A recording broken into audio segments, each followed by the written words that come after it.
আল্লাহ তাআলা কিয়ামতের দিন সাইয়েদনা নূহ আলাইহিস সালামকে বলবেন, নূহ তুমি কি দাওয়াত পৌঁছিয়েছো তোমার উম্মতের কাছে? নূহ আলাইহিস সালাম বলবেন, হ্যাঁ আমি পৌঁছিয়েছি। এবার নূহের উম্মতকে আল্লাহ জিজ্ঞেস করবেন, এ নূহের উম্মতেরা, তোমাদের নবী নূহ কি দাওয়াত পৌঁছিয়েছে? নূহের উম্মত বলবে, না আল্লাহ, আমাদের কাছে কোনো সতর্ককারী আসে নাই, কোনো নবী টবি আসে নাই, কোনো দাওয়াতও আমরা পাই নাই, আপনারাও চিনি নাই, জান্নাতও চিনি নাই, জাহান্নামও চিনি নাই।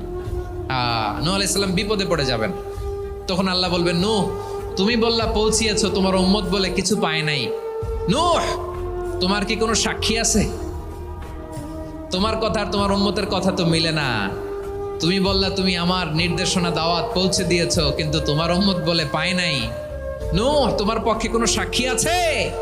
নূহ আলাইহিস সালাম বলবেন, আছে। কে? উম্মতে মুহাম্মাদি। তখন আমরা বলবো, আল্লাহ নবী নূহ আলাইহিস সালাম তিনি আপনি যা যা বলেছেন ঠিক তা তার উম্মতের কাছে পৌঁছে দিয়েছে। এবার নূহের উম্মতের সাথে আমাদের ঝগড়া লাগবে। তারা বলবে, তোমরা আসছো আমাদের হাজার হাজার বছর পরে, তোমরা কি করে জানলা? তোমাদের সাক্ষী ধর্তব্য হবে না? আমরা তখন বলবো, আমাদের কোরআনে তোমাদের নবীর নামে আল্লাহ তাআলা একটা সূরা নাজিল করেছেন, সূরাতে নূহ। আওয়াজ করে পড়েন আল্লাহু আকবার।